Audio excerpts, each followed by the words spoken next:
The only thing better than having it, the only thing better than having it all is being fake.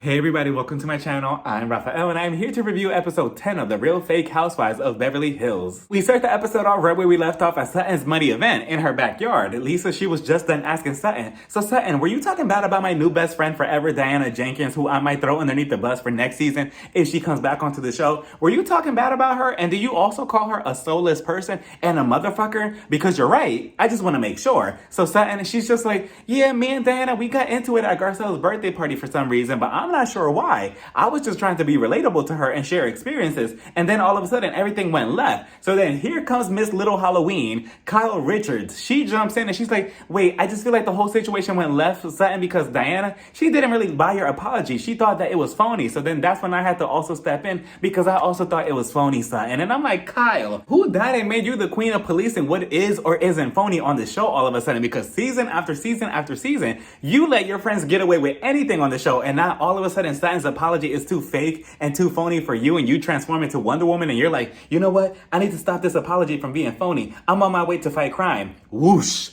Like, Kyle, stop it. So then Garcelle is not going to let Kyle have the title of Queen of Beverly Hills anymore. She's just not. So she comes at Kyle and she's like, Kyle, I just feel like with your situation, in this situation between Diana and Sutton, I just feel like you always jump ships. And Kyle, she was caught off guard because obviously she never expects to be called out because for the most part, everybody on this cast is her puppet except Garcelle, and to the most part, Sutton. So Kyle, she's like, wait, jumping ships? What do you mean jumping ships? I never tried to jump ships. I'm only trying to help the situation out. And I'm like, Kyle, who are you fooling? This is what Kyle means when she means, oh, I'm just trying to help the situation out. She means, oh, let me grab a tank of gasoline and let me pour it onto the fire. Like that is what Kyle means when she means, oh, I'm just trying to help a situation. No, you're just trying to ignite the fire even more. So then Garcelle is just like, yeah, I just feel like you're always jumping ships and that's a problem in this situation. And Kyle, you've been jumping ships from episode 1 this season when Sutton came over to your house and she gave you no type of empathy over the Reed's fake robbery situation. You jumped ships then and you started talking bad about her behind her back, saying she's this, she's that, she's this, she's cold-hearted, she has no emotions. And then when you made up with her, you jumped ships again and you were on board with Sutton. And then all of a sudden she fell out with Diana and you jumped ships again. And now you're against Sutton. So it's just like you always jumping ships. You jump ships like you're on vacation. If anything, Kyle, you jump off ships the way Rose from the Titanic jumped off the lifeboat when she was looking up at Jack from the Titanic, and she was like, you know what? I'd rather be on that boat, even though it's sinking, because the love of my life is also on it, than be in safety on this lifeboat. So what am I gonna do? I'm gonna run off this boat and jump onto the Titanic, just like that one scene. So that's exactly how you be jumping ships, Kyle. If anything, we see Garcelle and Sutton, they're on a yacht over there. You know, they're not on a ship. They're on a yacht. They're over there. You and Lisa, you're on a ship over there being delusional. Erica Jane, she's on a ship over there doing who knows what. At this point, it can't even be a ship because she can't even afford that. She's on a lifeboat. She's on a little canoe. She's on a sailboat. And she's on a Louis Vuitton boat somewhere else taking photos. They all head back inside to get warmed up and to get some drinks. So Sutton, she lets everybody know that she's been dating this guy that she met off the dating app Bumble. And I believe his name was Sanchin. And she's like, I really like him. He's such a sweet guy. I really like him. And I'm like, oh, look at Sutton getting some dick. I'm not mad at you. Continue on. So then she proceeds to call him, right? And they all start freaking out and screaming to the top of their lungs. You would have thought that Andy called Sutton and it was just like, okay, everybody's coming back next season with a diamond. Everybody's coming back. Nobody's getting fired. And you're getting a pay raise. The way they were all screaming, they were all just like, yes, yes, oh my God, yes, oh my God. Ah. I'm like, relax. You're just calling her side piece. Relax. So they call him. They all start talking to him and he's getting overwhelmed because he has like 7 women all talking to him at the same time. You hear Sutton in the background like, stop it, guys. I really like him. And they're all like, oh, so cute, so cute. And honestly, if I was him, the second that the camera would have even panned over to Erica, I would have hung up like, absolutely not. Like, you are not going to have me as a suspect in your law cases. Absolutely not. So then Dorit, she also grabs the phone and she's like, hi, Sanchi. Hi, my baby. I'm Dorit. I'm one of Sutton's friends. You two are so cute and you two are so adorable. I really like both of you. She says that you're a really nice guy. And honestly, she's a really nice girl too. Without her, I don't think that we'll have a storyline this season. Oh, speaking of storylines, did you hear about my robbery that happened to me a couple of weeks ago? It's all over Twitter and it's all over Instagram. Do you want to talk about it? Let me tell you about it. So 2 weeks ago... Hello? My baby, Sanchi, are you there? What happened? Sutton, is your Wi-Fi on? What's going on? Garcelle starts noticing how many drinks Erica is having so far, and she's on her third drink. So she tells Erica, I feel like me and you should talk about what happened at my birthday party the other night. I just feel like it's not okay for you to talk to a kid like that, let alone my kid like that. And I just wish that Garcelle would have said, it's not okay for you to talk to a kid like that, let alone my kid like that, bitch. Just put a little cherry on top. So then Erica, she replies and she's like, I completely agree, Garcelle. I should have never spoke to Jax the way I was talking to him that night. It was way out of line. It was so disrespectful. I can't believe I was talking to him like that, so viciously, like he was an adult. I'm so sorry. I would never, ever, ever do that again. And I truly, truly, truly apologize from the bottom of my cold heart. I would never, ever, ever disrespect you like that, Garcelle. I'm sorry. And I'm like, well, okay, at least she owned up to it. At least she apologized and acknowledged it for what it was. I mean, the damage is done already. So Garcelle, she took it for what it was. But honestly, I feel like she owes Jax the apology to his face because he was the one that was at the receiving end of that get the fuck out. So I feel like at some point she needs to have some type of sit down with him. And speaking of apologies, Dorit, Kyle, and your husbands, Maria and Paula, where's your apologies? Garcelle starts telling Erica her concerns about her because she saw in Mexico that she was drunk. She almost fell off the boat. Here, she's already 3 drinks in. And on top of that, she's under some medication. No, it's fine. It's fine. It's just a new cocktail. It just makes me drowsy. That's it. It doesn't really do much to me. I'm fine, Garcelle. There's nothing to worry about. Can I get 3 more drinks, please? So Kyle, she makes a face expression and Garcelle, she sees it and she's like, is there a problem? So then Kyle, I'm convinced that Bravo and Andy has put in her contract that, Kyle must be a part of every conversation, even if it doesn't concern her. Because she's always adding her 2 cents. And I'm like, Kyle, how do you, sitting next to Dorit, seem like the more annoying one? Like I just wish that somebody would have just mushed her like, shut the fuck up. Like, you don't always have to add your 2 cents in, but I just feel like with Kyle, she's literally just sitting in every scene, every season, like, must tell people my opinion, must give my 2 cents in, even if it doesn't concern me. I just have something to say. Like, that is Kyle every single scene. So she jumps in and she's like, Garcelle, I don't know what you're talking about because with Erica, I've been friends with her for 7 years already, giving us information that we don't need in this conversation. I've been friends with her for 7 years. And I mean, I've never seen her really act up. So I don't know what you're talking about. She could have fun. She could have her moment. She could be drunk. It's fine. And I'm like, It's so interesting, Kyle, how you give your friend of 7 years, so much leeway with her, being a possible alcoholic, but you gave your sister, Kim, a bunch of hell season after season after season for her issues, and you didn't give her any type of leeway. But okay, so Garcelle is just like, Kyle, see, this is what I'm talking about. You're always jumping ships. Nobody is talking about you. Be quiet. So then Cherie, she jumps in and she's like, Kyle, I feel like Garcelle, she just wants you to be mutual with this whole situation and just to stay out of it. So Kyle, of course, she's not used to this. So she's just like, wait, people told me to mind my business? What do I do now? I'm like, anything, Kyle? Anything? Nothing? Okay, fine. Maybe Garcelle and Cherie are the dynamic duo that we need to finally shut Kyle up. Erica starts complimenting Garcelle as a mother, and she's like, Garcelle, you are such a phenomenal mom. You have raised some phenomenal boys. They are so well-spoken. And I'm like, wait, well-spoken? See, Erica, there goes again the problem that we had last episode. Your bad choice of wording. What do you mean well-spoken? That just sounded suspicious to me. So then Cherie, she jumps in and she's like, wait, so Erica, you want to have a threesome with Oliver? And I'm like, Cherie, what kind of question is this? Like, your friend is right there. That is her son. But okay, so Erica's just like, yeah, I want to have a threesome with him. I want to have a threesome with him. So then Cherie, she's just like, me too, bitch. And they start cheering to each other. And I'm like, so you're also part of this, bandwagon, Cherie? That's concerning. Then we see Garcelle and her son shopping around for shoes at this store called Cookies and Kicks, which I like the name of the store. They go in there and there's every possible Nike that you can imagine in every color against the wall. So I'm thinking, okay, Nike shoe is gonna be maybe $70, maybe $90, maybe $100. No, times have changed completely. Because these shoes are like $200, $300, $400, $500. There's a special over there, 2 for $1,000. I'm like, what? All of that for shoes? Like, I mean, back in my day, shoes were like $70, maybe $80. The most was maybe like $120 or something, but now it's like $300, $400, $500. Absolutely not. That is too much. And then Garcelle, she's telling the boys, I just want everybody to know, the limit for today is $5. And I'm like, $5 what? Dollars? Cents? Like, what is it? But no, it's $500.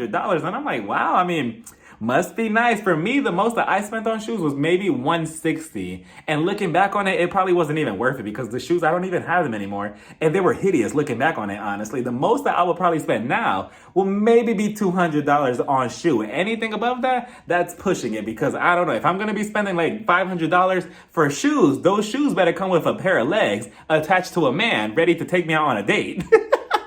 If I'm going to be spending all that money. But it was nice to see Garcelle, shopping around with the boys. They obviously went over the budget. They're like, Mom, can we have this? Can we have that? Can we have this? And Garcelle, of course, she's not going to say no. And she also goes on to say, coming from a life where she used to live. And she explained that a couple of episodes ago that she had no money when she was growing up, but now she has a successful life and she has all this money. So why not splurge? And honestly, I'm not even mad at her. I'm not mad at anybody who has money and they could, spend it on their kids. If you have it, why not? What are you going to do with it? Just save it in your account? No, you might as well just give your kids everything that they want if you have the opportunity to do so. You only live once. So, and then I believe the total of everything was like $2,000. I believe it. I was with Jax when Jax was just like, is there a layaway plan? We head over to Kyle and Maria's house and they're celebrating Hanukkah. So Doree and her children, minus PK because he's away in London for work, they show up as well. So Doree, she goes on and on and on again about this robbery. And she's just like, I just feel really triggered tonight because I'm having flashbacks to the night of the robbery because PK, he was away in London that same night and he's away in London right now as well. So I'm just trying to keep it very normal for my children so that way they don't suspect anything going on right now. And I'm like, Doree, I promise you they don't suspect anything at all. If anything, you're the only one that's acting suspicious. And on top of that, it's very suspicious how PK, he just up and left to London after everything you just went through and everything that you allegedly feel emotionally. He's just okay with leaving you again, especially during the holidays. Interesting. I mean, I would think that, yeah, I get work is work, but I would think that, he'll have a little bit more time off to spend time with you and the kids and, to comfort you until you feel better alone. I mean, feel better to be alone, but I mean, I guess. Maria's family also comes over and they decide to do a Hanukkah tradition by lighting up a candle around the dinner table. So they're all huddled up. Maria, he asks this little boy, oh, so what do you think that Hanukkah means? And the little boy's answer, it was cute and adorable. But you mean to tell me that Kyle was not standing to the side with a giant poster like this, coaching the boy like, oh yeah, this is what Hanukkah is. Read all of this. Yeah, read all of this. Keep going. Keep going. You're doing good, sweetie. Keep going. Keep going. Look into the camera, though. Look into the camera. Oh, the audience is going to love this. They're going to think that this is so adorable. Keep going. Yeah, keep going. Say it correctly. Say it correctly or else you're grounded. Yeah, keep going. Yeah, keep going. Oh, you're doing good. It's so amazing. Good job. Like, you mean to tell me that Kyle was not coaching the boy the entire time? So then we head over to Diana's house.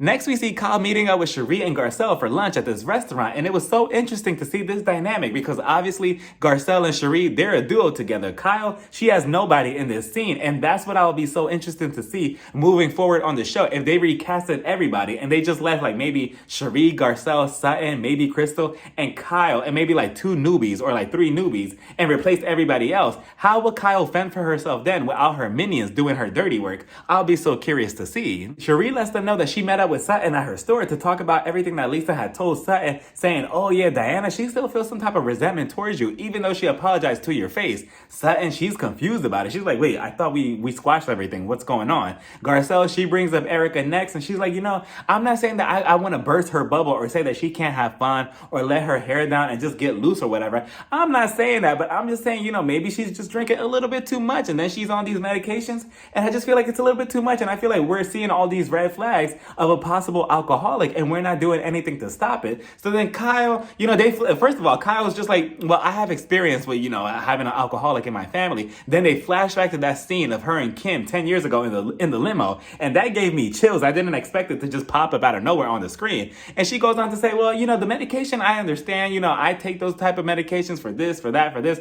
Kyle is just making up any excuse. But you know what I find so interesting in this whole situation? That Kyle doesn't want to find anything wrong with what Erica is doing or whatever. whatever, right? But let's say that, and let's hope that it doesn't happen, right? But let's just say that Erica did become an alcoholic, and these were like the first beginning steps of it, right? Kyle will be the same person to use that whole entire thing as a storyline right against Erica. Like, she will throw it right back in her face, like, Erica, what are you doing? You're an alcoholic. Like, what are you doing? Why are you all on the floor? You're acting ridiculous. You're acting like a mess. She'll be the same one accusing her of doing this, this, and this when Garcelle was trying to give her the heads up in the beginning, but Kyle chose not to listen. She'll be the same one to make this a whole big issue against Erica, to possibly even get her kicked off the show. Like, oh no, she's a liability. She's drunk. She's too this. She's too that. Absolutely not. And I'm pretty sure that she will turn on Erica just as quick as she did her own sister. So then we head back over to Diana's house, and she's heading to the basement of her house where there's a bunch of fancy, expensive clothing waiting for her to give away to charity. She goes on to say that she's always been a part of all these organizations and charities that give back, but at the same time, she also says,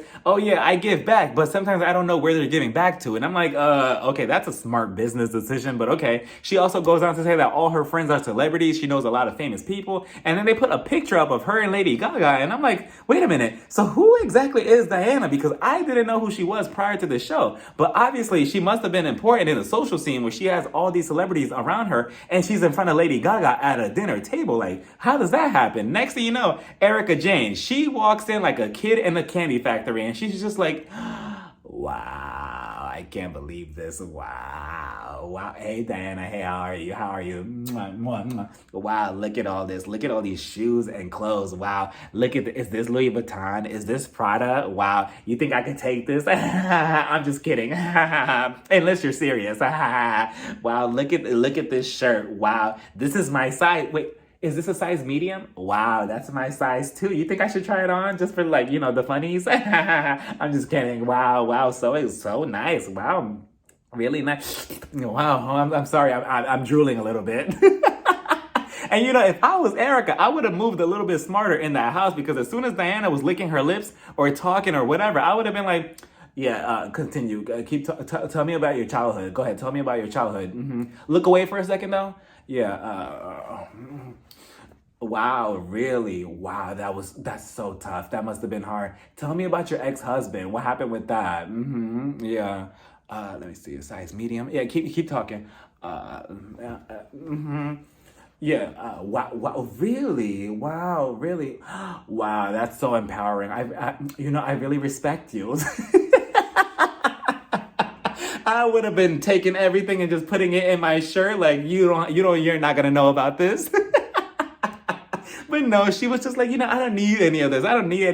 I'm not broke. And I'm like, okay, Erica, sure, fine. Because she showed up with a candle. Obviously, this candle person or this candle company is obviously sponsoring her, because she showed up to Sutton's event last week as well with a candle. Now you're showing up with a candle here. Like, what's going on, Erica? Where's the lavish gift? Where's Chanel Ayan from Dubai to teach you how to bring an actual gift? Bring a goat, if anything. So then they sit down to talk. Diana, she goes on to tell Erica, I really find this whole situation with Sutton very strange. I just think that she's the problem in this group. I've only been in this group for 5 minutes, and already she's starting with me. And I just don't get it, because she's already had issues with Crystal, Dorit, Kyle, you, like, just everybody in this group, minus Garcelle. Like, it's ridiculous. And I'm like, when she puts it that way, like, Sutton, are you the toxic one? But no, it's really everybody she's always had an issue with, minus Crystal to a certain extent. That's always been the toxic one in their arguments, because it's always them trying to start with her or picking at her, and she's always defending herself. And then Erica, just when we were kind of maybe sort of a little bit forgetting about your legal cases, you bring it all right back up by making yourself seem like the victim. She's like, I really think that Sutton, she's a problem sometimes, because even last year, she brought out the ugly in me. She brought out the worst in me by constantly picking at me. Like, she would not leave me alone. It was just too much for me. And I'm like, I'm pretty sure that is not the case, Erica. That was not the case at all. We saw the entire season play out. You're only mad because Sutton was not kissing your ass like the rest of the cast was last season, and trying to avoid, walking on eggshells with you and not asking you the proper questions as they should have, like how Sutton was. So you're only mad at that. You're salty because she was actually calling you out on your bullshit and your lies that you were trying to feed to the audience and to the group about you and Tom's legal cases, and she wasn't falling for it. And that's what kills you on the inside. So please save it. Diana, she goes on to further say, I just I don't know. I mean, I just find her to be a big problem, and I just don't think that I could really like her or get along with her. I just really don't understand. So then Erica, she also goes on to say in her confessional, well, I tried to warn Sutton, and I tried to, tell her, like, this is not the person that you really want to go against. I just don't think that Diana is going to be a good match for her. She is not the confrontation that you want because she's not going to give in. And I'm like, can we please stop talking about Diana as if she's like Godzilla or something? Or as if she's like the Joker or something? Like, who is Diana? And what threat does she possess? Like, what is she gonna do? I have yet to see her actually get physical with anybody on the show. Yeah, she put up a somewhat of a good fight at Garcelle's party with Sutton and Garcelle, but even that was just like, okay, what else do you have? Like, what is this big threat that everybody keeps talking about with Diana, that she's so scary, so this, so that? Like, stop it. If anything, who do y'all choose in this between both Erica and Diana? Who do you think is the bigger threat? Not physically, just overall. Who do you think is the bigger threat between both of them? Then we head over to Kyle's house, and she's getting her house ready for Christmas. She's getting all this fake snow set up all outside because obviously in California, it doesn't really snow unless you live in Pasadena and you're driving in Tom's car, but that's neither here nor there. So then we head over to Lisa's house, and they give her like a 1.1 second scene. Like, this was literally Lisa. Hey. And then just as quick as she was on the screen, they took her off. I'm like, damn, nothing? Like, Harry barely said anything before we moved on to the next scene. And funny story, but before I share this, I don't want anybody thinking that I'm a stalker or that I'm stalking any of these housewives whatsoever, because that is not the case. It just so happens that I work at this place where there's a lot of celebrities and a lot of famous people who come over, and they just come there on a daily to, do X, Y, and Z. So just yesterday, right? I was there at the door or whatever, X, Y, and Z. I'm looking out, and then I see somebody coming in, and I'm like, wait a minute. I recognize that hairdo. And guess who it was, everybody? It was Lisa Rinna herself. She came in. She had a face mask on, and I'm like, okay, I'll give her 2 points for that one. She comes in, and I'm like, wait a minute, is that her? So I tested it out, and I'm like, hi. I just say hey really quickly. And she was just like, hey. I recognized her instantly because I recognized her voice, and I'm like, oh, that is Lisa Rinna herself.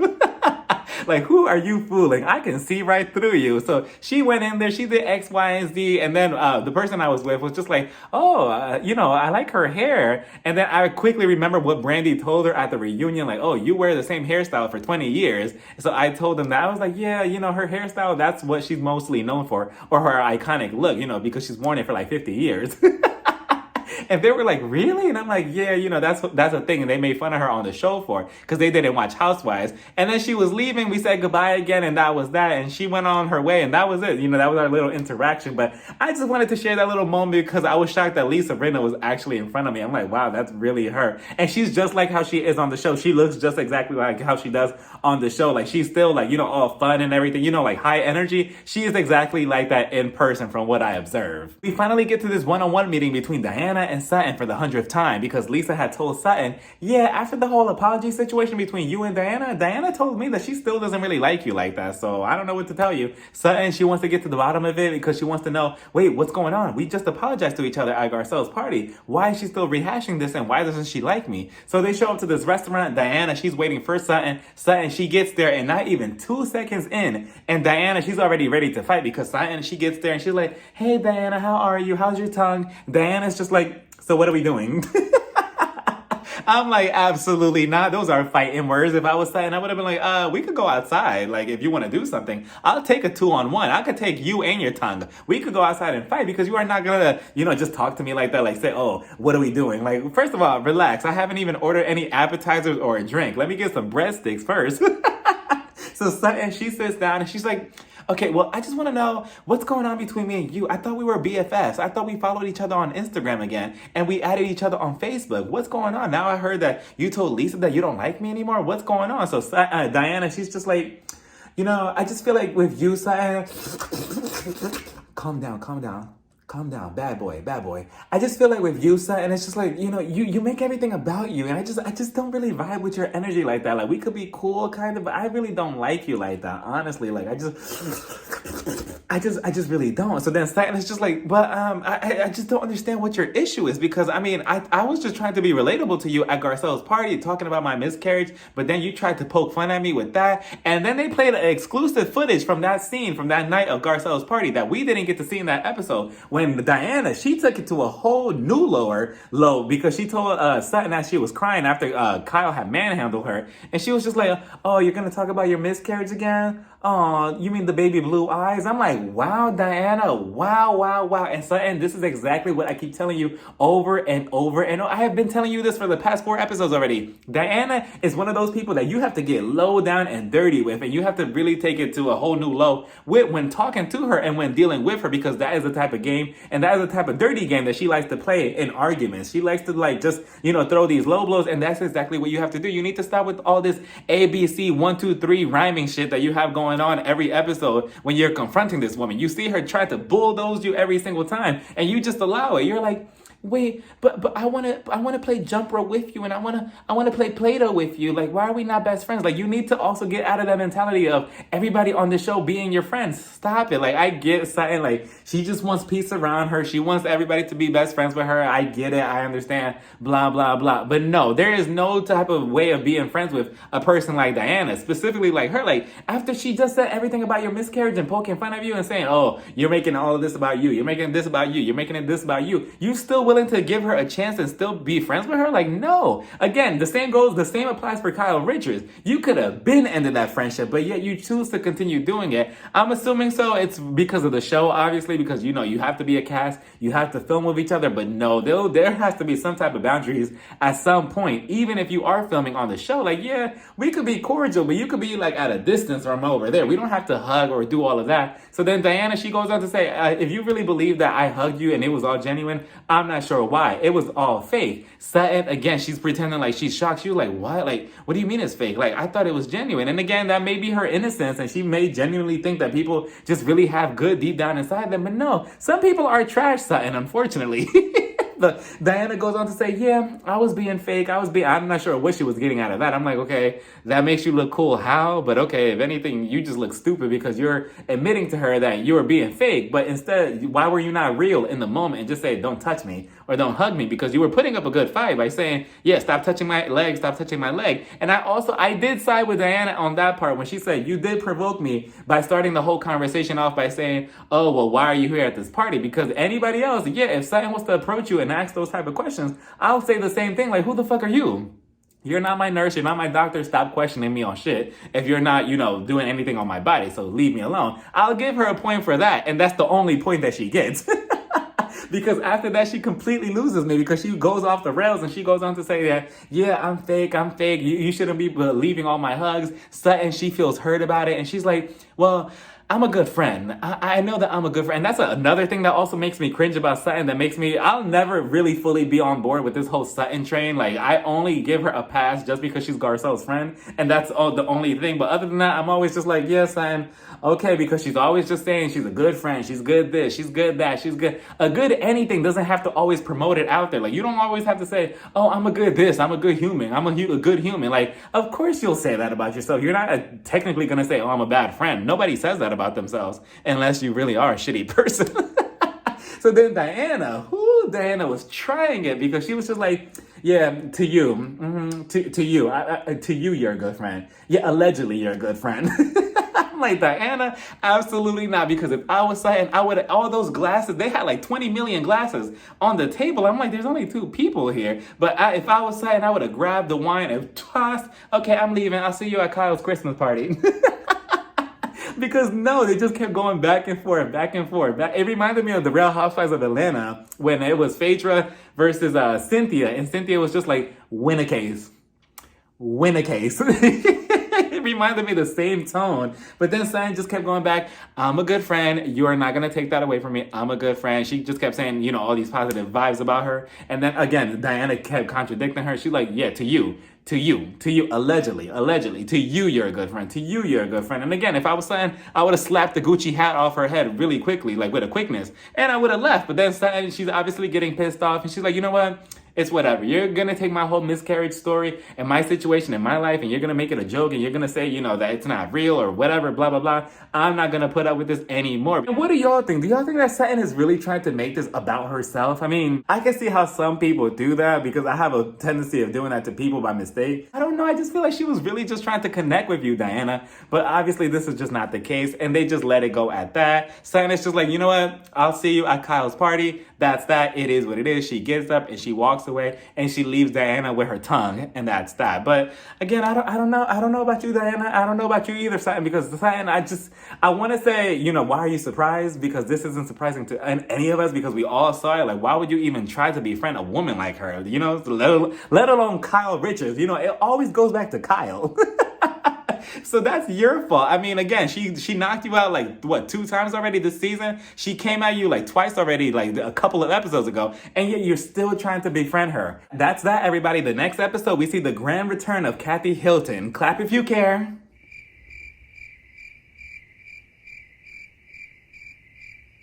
Okay, I guess we'll leave it at that. So let me know what y'all thought about this entire episode and this entire sit down between Diana and Sutton. Whose side are you on? Let me know down in the comments. Bye, everybody. Mwah.